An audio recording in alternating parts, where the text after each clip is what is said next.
I must say, next day shipping is a glorious thing. Now, only if we can get the whole world on the Amazon same day delivery, that'd be something else. But we got those new O-rings in, so I'm going to show you those right now, and we're going to see how really worn out and hard and crappy the old ones were and why it was leaking. So here's the surge tank. You can see there's basically an O-ring boss right in here. Here you can see there's one still in there. Let's get my there's the pick. There's the pick. Let's try and pick this guy out. It's gonna be kind of hard to do one-handed. So we got the old one out, and these things are they're very hard. They don't have that rubber feel to them anymore, you know? So here's the new ones. They are 60 millimeter inner diameter and 68 millimeter outer diameter for a wall thickness of 4 millimeters, and maybe you can see the difference, but no. These ones actually feel like rubber. So we're gonna get these put back in their grooves. We're gonna get the pumps back put back on, and I also got my crush washer kit here. So we're probably gonna replace the crush washers going from the pump to the AN, and I might see if I have some O-rings that'll fit for these orb fittings in my universal kit over in my toolbox, because it'd probably be nice to replace the O-rings under here as well. Yeah, you can see these things are shot. Like, look at that. It's not even an O-ring anymore. It's like a rubber band. And this thing's freaking flattened, hard as a rock. So I got these number 9s that fit on there pretty well, so they should thread in nice. And then, yeah, these kits are great. $9 at Home Depot. Yeah, so basically this fuel system has been a complete nightmare. All of these fittings, O-rings, were screwed. I had to order all new ones of those. Those took a couple days. All these freaking stripped out because they were just old and improperly torqued before and everything. So I had to helicoil all those and get new bolts and everything. These Bosch 044s shot. All the pump seals are completely destroyed. They're leaking out of here, just leaking out of everywhere, freaking junk. So, I'm just super annoyed, but I ordered all new pumps and everything. I got all new O-rings, all new fittings. So yeah, I mean, the only thing I really could reuse from this setup I bought was the surge tank, the lines, and a couple of the other fittings and some of the wiring, which, I mean, I guess that's to be expected. It sat for 4 or 5 years, but I mean, these AEM pumps are great. And honestly, this was the move because these are compatible with E85. The stock Bosch ones aren't. I was gonna upgrade to these anyway, so I might as well just do it now. So I dropped like $300 on these, whatever, it'll be worth it in the end. And they're, I don't know, they just look really high quality. And they flow 400 liters per hour each. So now I have like 800 liters per hour total capacity, which should be good for 1200 horsepower on E85.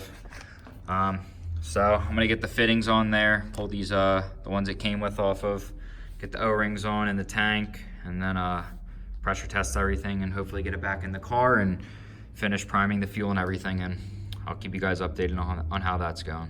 And this is the kind of stuff that most people don't show. Look at that. Yep, this is why building cars sucks sometimes. Because this doesn't fit, even though they're supposed to be 044 direct replacements. So the big issue is that there's this little lip right here that I just need to, I guess, try hammering in. So that's what I'm gonna do, and hopefully I can get this little ring to fit over it, and if not, I guess I'm gonna have to break out the Dremel or something, but, you know, come on. Like, look at the difference. No big lip. Big lip. So try and figure this out. So I was able to get that little plate on. I just had to, you know, bang up this little lip right here. You know, I love hitting my $300 fuel pumps with hammers. But I guess that's not really AEM's fault, to be honest. It's just the lip's bigger. I don't know. Then whatever. It's on. I just had to do a little bit of clearancing. And I got everything torqued down. And I got it thread locked, and I pressure tested it by just clogging up both of these with my 2 hands and then blowing in this one. And I don't hear any leaks, so I think we're good now. So let's get this thing back in the car, let's get the lines hooked up, let's get the surge tank primed, make sure nothing's leaking anymore, and then finally, 2 weeks later, we can prime the main lines, and I hope there's no leaks, I really do. but I don't think there's gonna be because I'm feeling confident. So let's get her done. He's going for the 3-pointer. He shoots. Oh, he misses. And that's why I don't play sports, guys. I mean, I was recording at the same time, but junk. Come on, Bosch. Junk. See you guys.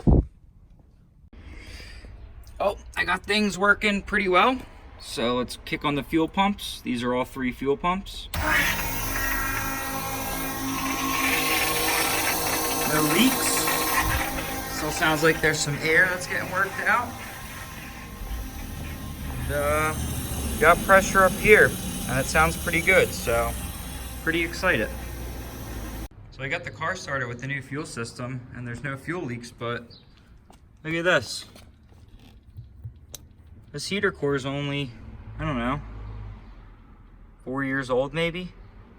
It's one of it's like the Swedish imports heater core that a lot of people use, and it just burst. I opened the reservoir. I was looking at it, I was like, weird, there's no water in it. And I opened it. You know, this is after sitting for 2 weeks, hasn't been started. And there was a huge burst, ton of pressure came out, right? And then there's no water in it. There's no water in the radiator. There's no leaks anywhere. So I guess it's all in the car, which really sucks because I gotta rip all the interior out now. So this really sucks. I don't know where all that water went. That's a lot of water. It's like 2 gallons of water. It's not in the engine. I checked the oil. Weird. Oh, I'm calling it for this video. Gotta figure out this heater core now, so never ends. Yep. Weight loss. Nah, just cleaning it out.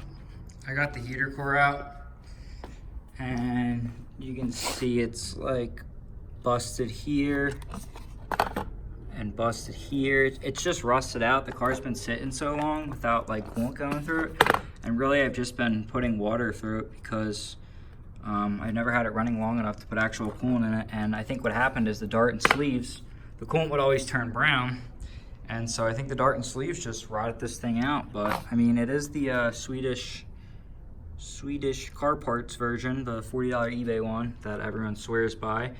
But I don't know, I'm not gonna blame it on them. I'm gonna blame it on me running water and not antifreeze. So I ordered a new one of these, it's all coming. And I also ordered, finally, brand new OEM overflow tank. So this engine bay is gonna be getting cleaned up soon.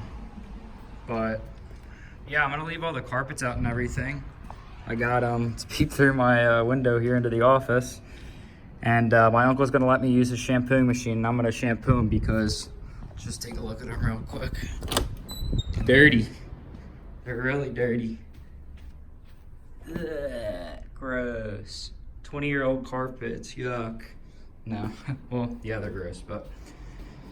I also cut out the foam here. It's the foam that gets wet when the heater core blows. So it's actually getting pretty dry now, but you can just chop like a little perimeter around and out. And I also got these rubber mats. But I'll show you what I cut out. It's a, hello car. Coolest engine bay ever. What? No. But you can see I just cut the foam out here. It'll just pop right back in, but you gotta dry that foam out or it's gonna grow a bunch of mold and get all nasty. But this thing was so gross. You should have seen how dirty this was. I really should have taken some before video, but it's really, really clean now. And it even smells better. So I'm gonna get that center console back in and probably get the heater core, the new pipes and everything in. And then I'm probably just gonna put the seats in for now because I gotta shampoo the carpets. I'm waiting for my uncle to get back from vacation and then he's gonna lend me the machine. So until next video, guys, hopefully we can get this thing running over the weekend and start, tuning a little more boost into her with the new fuel system because it seems to be working pretty well.